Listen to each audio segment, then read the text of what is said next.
I felt it best today to honor one of the greatest variations of DC's greatest character by wearing the mask of one of the greatest variations of Marvel's greatest character.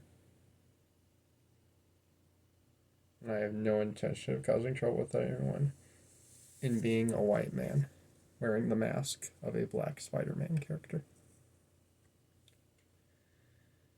At the time of recording this, the legendary voice actor Kevin Conroy has passed away at the age of 66, following a brief battle with cancer. For any unfamiliar, Kevin Conroy was the voice of Batman on the highly acclaimed Batman the Animated Series by Paul Dini and many other extremely talented writers and artists that began in the mid-90s. Conroy voiced Batman for over 30 years in a wide variety of projects. His death came extremely quickly and very unexpected, much like many of our favorite.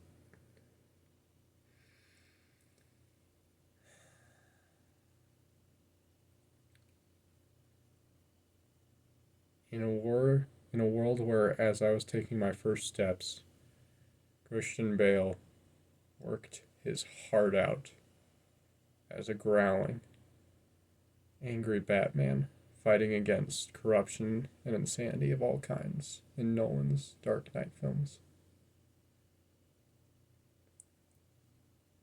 And as I was in middle school, I watched trailers and ideas for Ben Affleck's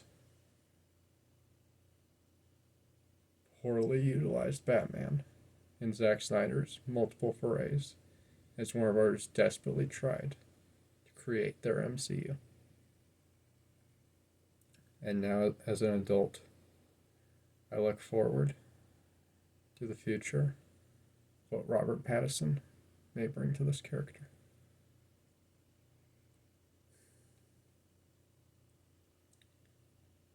Kevin Conroy will always be the best Batman and the best Bruce Wayne we ever got.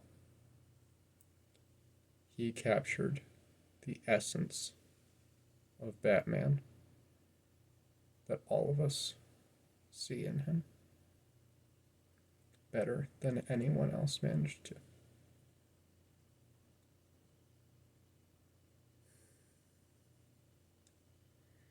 In the animated series episode, The Man Who Killed the Batman,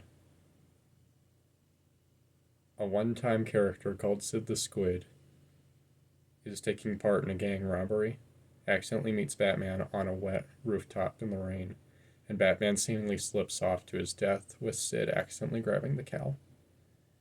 He becomes the crime lord of Gotham overnight out of nowhere from seemingly having killed the Batman.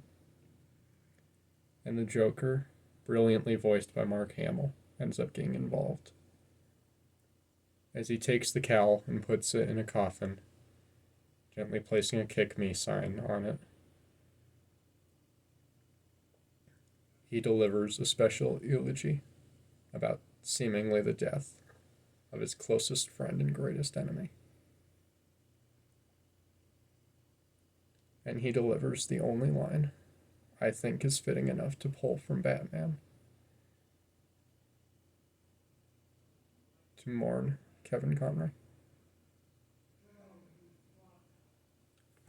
There's a certain rhythm to these sort of things. I cause trouble, he shows up, we have a few laughs, and the game starts all over again. Without Batman, crime has no punchline. Of course, in the episode, Batman shows up, saves Sid from getting killed by the Joker, and the kids at home are happy that their beloved Dark Knight returned to them safely.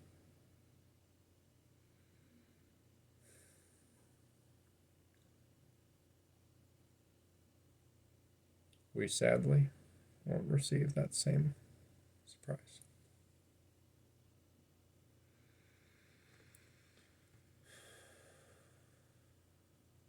Over the past few years, we have lost many, many icons. We have lost far too many people, and we have lost some wonderful icons that we all desperately loved and will greatly miss to this day. And at a time like this, there of course are only two times that I've experienced that I can think of.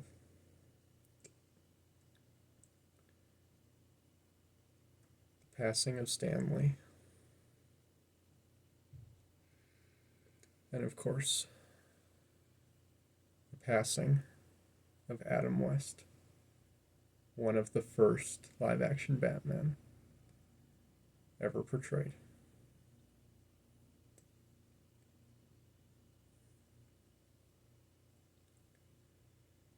I will greatly miss Conroy, as I miss West, as I miss Fisher, and as I miss Lee,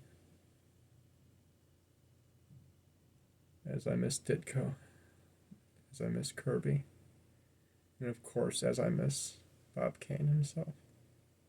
I will miss Kevin Conroy. Because even with him not being the one I was raised on, he will always be my Batman. But I know that he went straight up to heaven. He walked up to the pearly gates.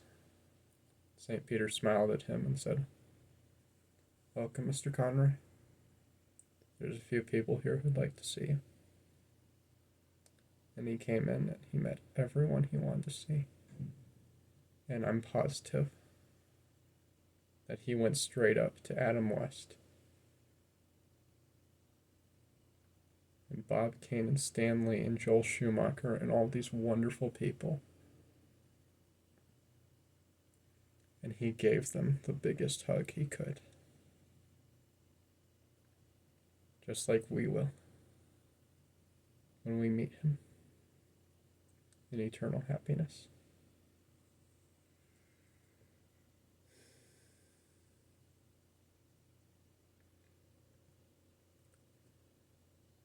Goodbye, Kevin Conroy. You will always be vengeance. You will always be the night. And you will always be